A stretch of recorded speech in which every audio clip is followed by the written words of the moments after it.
प्यारे भक्तों, आज आप सभी श्रवण करेंगे जीवित पुत्री का व्रत कथा।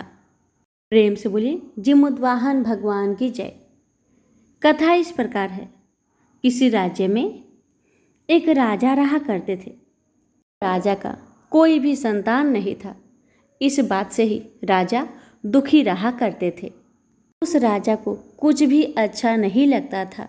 वह राजा बेचारा दिन ब दिन परेशान रहता था। राजा पुत्र प्राप्ति के लिए अनेक उपाय करते, मगर कोई भी उपाय सफल नहीं होती।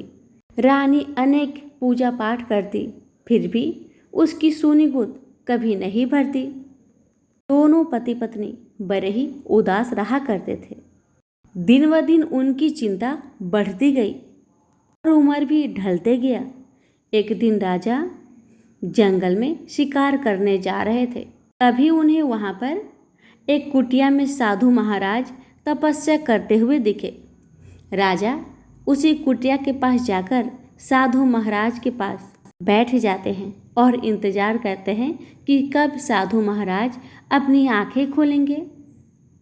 1-2 दिन बीत जाने के बाद साधु महाराज अपने आंखें खोलते हैं और राजा को अपने पास बैठे हुए पाते हैं।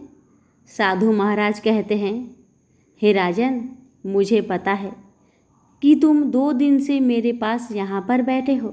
बताओ तुम्हें क्या चाहिए, क्या कोई तकलीफ है? तो राजा कहने लगे, हे बाबा, आप तो अंतर्यामी हैं, आप तो सब कुछ जानते हैं कि मेरे मन में क्या है। तो साधु महाराज कहते हैं, बताओ राजन, तुम क्या चाहते हो? तो राजा कहने लगा, हे साधु महाराज, मैंने इस जन्म में कोई भी पाप नहीं किया। अपनी प्रजा का अपने बच्चों जैसा देखभाल करता हूँ, हर गरीबों का मदद करता हूँ, लेकिन फिर भी मुझे पुत्र सुख प्राप्त नहीं हो पा रहा। इसी कारण से मैं बहुत परेशान रहता हूँ।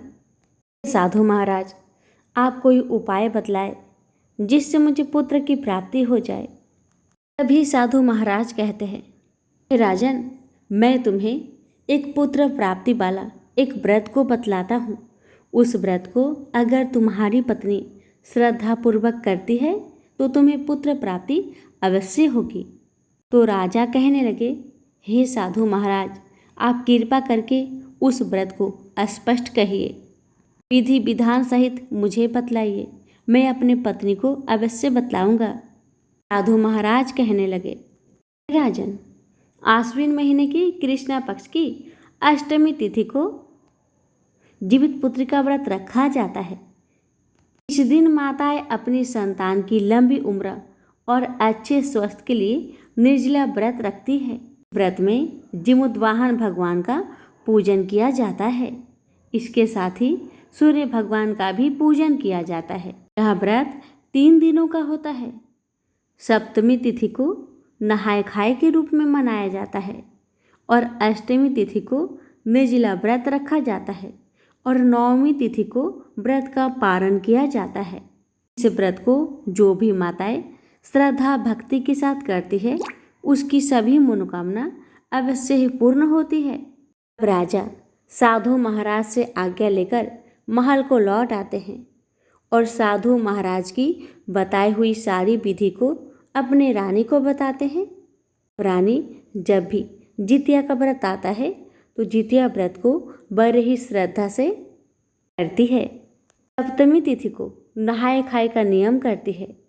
अष्टमी तिथि को निर्जला व्रत रहती है और जिमुद्वाहन भगवान का पूजन करती है। कथा को भी बड़े ही श्रद्धा से श्रवण करती है और नवमी के दिन पारण करती है। गरम गरम भोजन बनाकर पारण करती है और इसी तरह से हर साल जितिया व्रत करने लगी। जितिया व्रत के प्रभाव से जिमुद्वाहन भगवान की कृपा से रानी का गर्भ ठहर जाता है और ठीक 9 माह पश्चात एक अत्यंत तेजस्वी पुत्र को जन्म देती है। पुत्र को पाकर राजा बड़े ही खुश हुए और सुखी पूर्वक अपना जीवन व्यतीत करने लगे।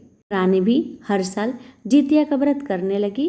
राजा अपनी सारी प्रजाओं में ऐलान करवा देते हैं कि सभी माताएं अपनी संतान की सलामती के लिए पुत्र प्राप्ति के लिए जितिया का व्रत अवश्य करें। और कहा जाता है तभी से ही सभी माताएं जितिया का व्रत करने लगी। प्रेम से बोली जिमुद्वाहन भगवान की जय। हे जिमुद्वाहन भगवान, जैसे आपने राजा की सुनी वैसे ही हर माता की सुनना। कहानी कहने वाले, सुनने वाले, हुक्कार भरने वाले सभी माताओं पर अपनी कृपा सदा सर्वदा बनाए रखना। सभी की पुत्रों की रक्षा करना। प्रेम से बोली जिमुद्वाहन भगवान की जय।